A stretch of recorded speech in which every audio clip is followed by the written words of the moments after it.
if you keep starting over and over and over again, if you lack discipline, chances are you're blaming the wrong thing. Claudia Ramirez, empowering you to become the optimal leader of your life. Let's turn on the Mindset Mic. Welcome to Mindset Mike. Today we're going to talk about why discipline isn't the problem and what actually could be the problem for you. I'm going to give you a few options. The reason why I want to talk about this is because I've been through it, all right? And I've had my fair share of figuring out why I am undisciplined and why I can't get a grasp on things and why I can't finish what I start, quote unquote. And I want to share with you because I believe it's going to be very valuable. But before I do, let's address the elephant in the room in case you can hear it. I don't know. I'm gonna do my very best. I walked out of home and I was like, "Do I have my camera? Yes. Tripod? Yes. Mat? Yes. I've got everything. Yes." And right now that I set up 5 minutes ago, I was like, "Where's my microphone? I've got 5 microphones. Where's my microphone?"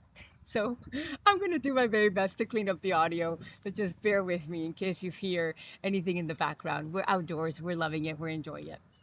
All right, discipline.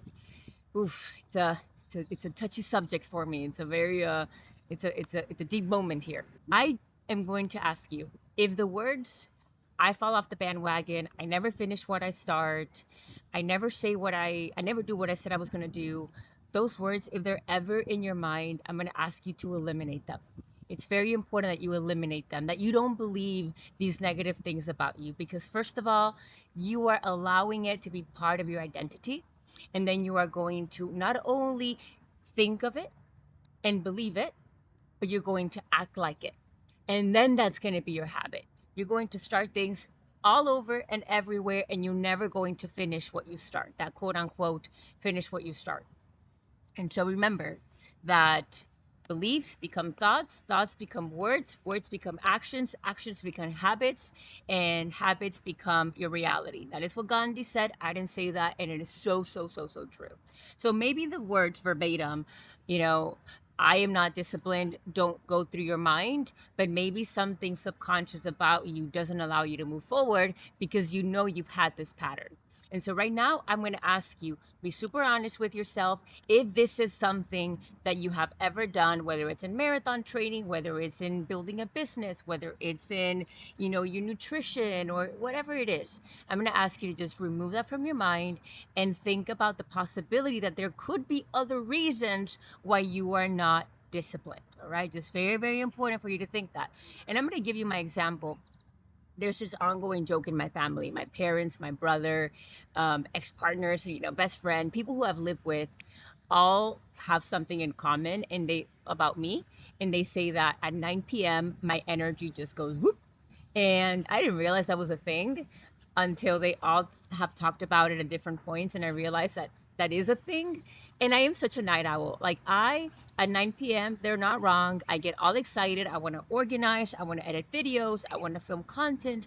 I want to plan my life. Like, I get so excited at like 9:30.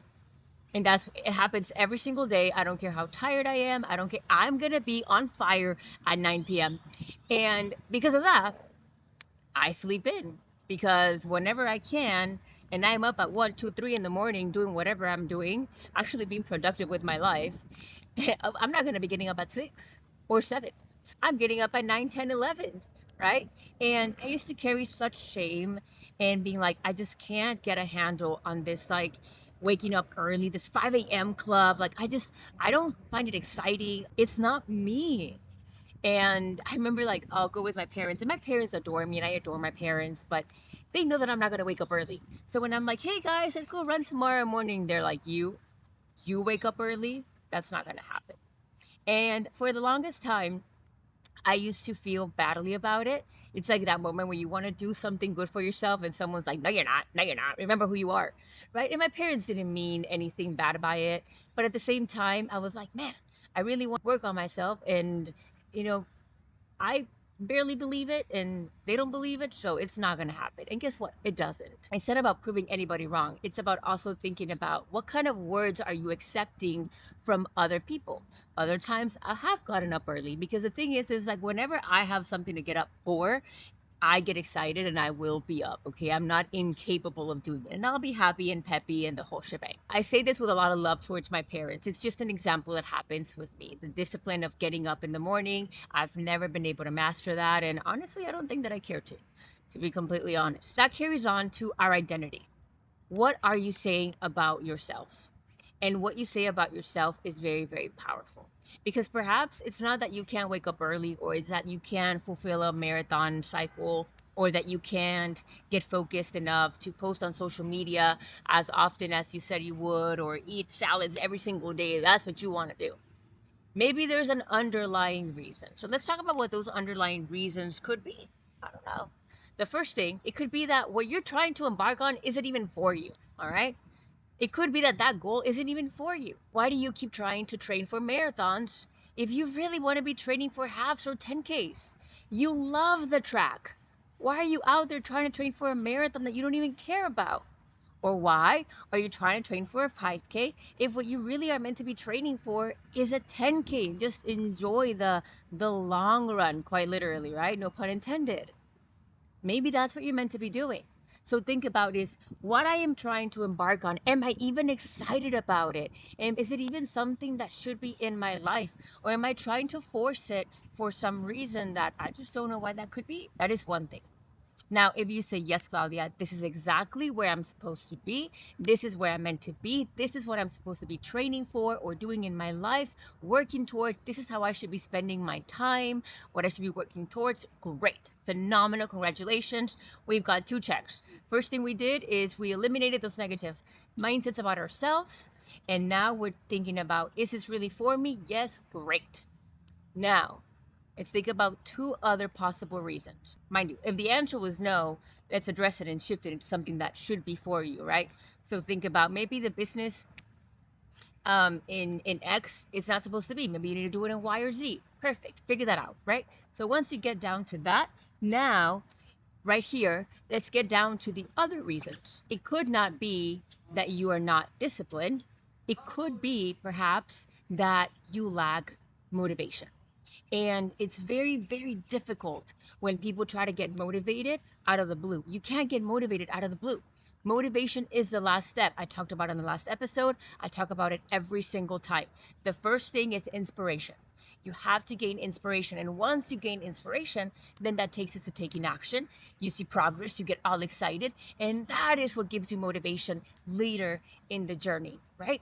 But it's not motivation right off the bat. Claudia, why am I not finding inspiration? It doesn't matter what I do, I am not finding it for myself. And I really want to get to that motivation.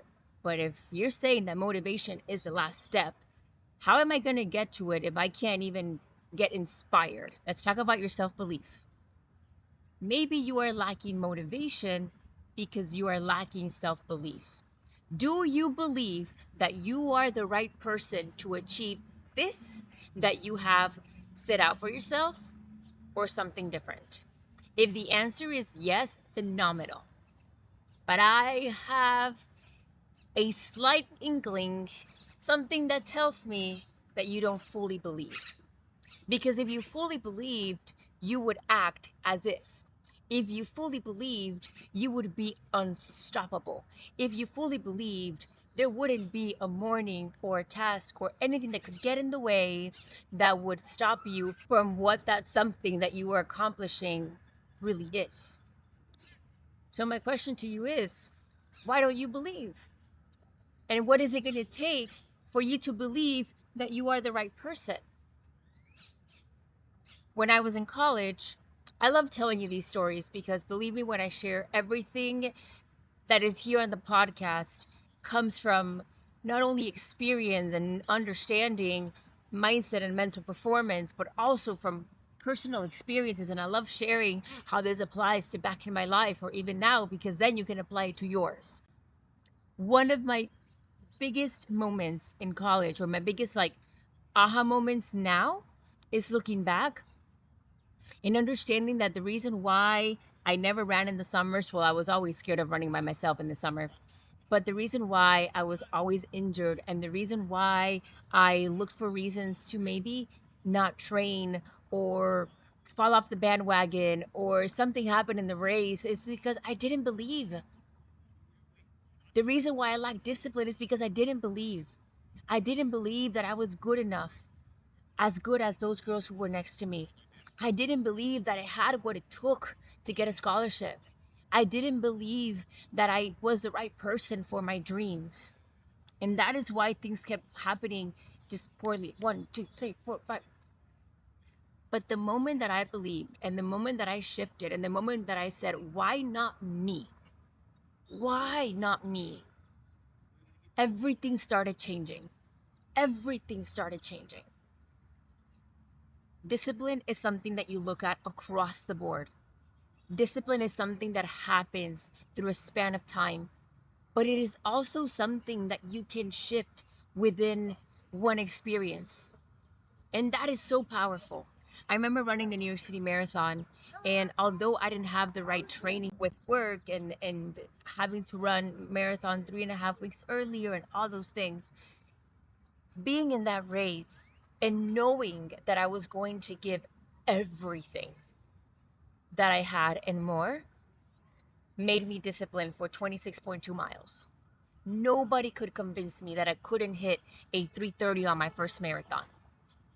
Nobody. Nothing could change my mind from that. And I was disciplined mile after mile after mile after mile after mile. But that is because I believed. It is something that I knew in my heart. When you believe and you're acting as if, that is going to create the inspiration, the taking the step, the making progress, the motivation. But really, the motivation, it comes from that structure that you're giving yourself. Whether it's every mile in a marathon, or whether it's day by day on a weekly schedule, or whether it's week by week on a monthly, you are giving yourself that structure. And that is why you are going to succeed and you are going to stay disciplined. And you have to figure out what that structure is for you. For example, if you are training for a marathon, it is completely unrealistic for you to do a hard workout every single day, for you to do a long run every single day, unless you're doing some sort of ultra marathon training or something like that. It is totally unrealistic for you to be putting your body and mind through that level of stress every single day. It doesn't work that way. You do one long run on the weekends, you do one speed workout, you do one tempo run, the mileage, the volume increases through time, and that is how you get it. But you have a structure. And it is designed for you to create the discipline. Your first long run could be 10 miles, and your last long run, or the highest that you ever go, is 22 miles. Why? Because it's the way that it's structured. Unless you're a veteran in this, it's completely unrealistic to run 22 miles the first time around. You would completely fall off the bandwagon. So why not treat the rest of your life or under other endeavors the same way? It's completely unrealistic to try to eat the cake all at once at the same time without getting a stomach ache. You want to eat one slice at a time. Maybe you'll have 3 slices on the first day, like I do, but it takes time for you to get there. And that is how you start training your mind to believing that you are the right person by one, making the decision that you are going to be the right person, but also you get that motivation by just building that stamina, mentally speaking, with mental performance. You are going to have to outgrow and outperform the challenges. And the way that you do it is by giving yourself receipts and proofs that you are the right person to be able to do that. And once you do it once, it's easier to replicate it. But I understand if you've been falling off the bandwagon, quote unquote, because if you've been giving up time and time and time again, and you start all these projects and you start all these things and you never finish anything, then now not only are you believing it, but your mind, because you believe it, is looking for reasons to not finish anything. Because that is what you are. You are a flake. That is what it's telling you. You are a flake. You give up. That is what you do. Of course, this didn't work out. I never finish anything. But if you look at it in another angle, and if you think, actually, remember when I did this one thing and it was so hard and I had to think of how I was going to move my schedule around to make it happen. And I did. That was phenomenal. I want to do it again. Let me do it in this and that and that and that. And all of a sudden, things start working in your favor, and you are no longer somebody who falls off the bandwagon, or somebody who is undisciplined, or somebody who is just giving up before they even started. That is where the beauty is. When you give yourself the time to be, and it's okay if it's messy at the beginning. I'm telling you this right now. It is okay if it is messy. It is okay if it takes you a few tries before you nail it. You know what? It's fine. I'm gonna give you a little, I'm gonna be a little honest with this podcast. I accepted a couple of social engagements, which I usually don't during the week. And I felt like I wanted to do them. And I fell behind on the podcast because the 4th of July happened and there were tents back here where I am. And I'm filming this a few hours before the podcast is going live. But you know what? I didn't get up in the morning to do it because I like feeling a certain way, my energy a certain way before I film, and this is why now I'm this is happening, right? But I am disciplined and I am committed to this going out to you, and it is. And the way that I do it, it'll be better the next week and the next week and the next week. And I'm giving myself that grace. It's not going to be perfect. Ultimately, stop trying to be more disciplined and be convinced of who you are. Who you are at your core is going to completely surpass any expectation. There is such an unrealistic expectation of what productivity and discipline are. It's this 5 a.m. club, counting your calories, macros and micros, and this and that, and putting tape on your mouth and one on your belly button and doing this. It is so unrealistic that it is so easy to look at that and feel poorly about yourself. But I'm going to ask you to look at that, figure out what works for you, what doesn't, what you want to mimic, what you don't want to adopt into your life, and just throw the rest into the garbage. Maybe you can visit it later in life, but if right now it's not the moment, it is not the moment. I feel better about myself whenever I decided that I am not a 5 a.m. clubber. Okay? I have to have a reason to get up. And right now, in this point in my life, it doesn't make sense. That is what I'm doing for myself. And whenever you do that, you realize that it's not about discipline, it's about building your own identity and knowing who you are at your core. Whenever you know who you are at your core, everything starts flowing because you start acting like you. You don't act like what you think you should be. You act like what you know you are and who you know you are. That is, for me, the most important ingredient. Staying true to yourself, sticking to your guns, and not waiting right there for motivation to come. You bring motivation into your existence by taking action and by shifting your thoughts. And because you shift your thoughts, you behave a certain way. If there is anything that I want you to take away from this episode is you are not undisciplined. It goes way beyond discipline. It's about, am I excited about what I'm working toward? Is this even supposed to be in my life? And if it is, how do I build the drive to get there? Do I believe that I am the right person? Am I self sabotaging? And if the answer is yes, let's do something about it. Let's work on those mindset shifts. Let's alter our subconscious mind. I have episodes about that in the podcast. I would love to share them with you. And if it is not about a self belief, then let's start getting those structures on and ready, and let's start taking action so that you have proof for yourself that you are the right person and that you actually are disciplined. You were just sticking to the wrong program, and whenever you stick to the right one, everything is going to flow. I am absolutely certain of it. That is what I want to leave you with. I believe in you wholeheartedly. Keep being gutsy. I love you, and I'll see you in the next one.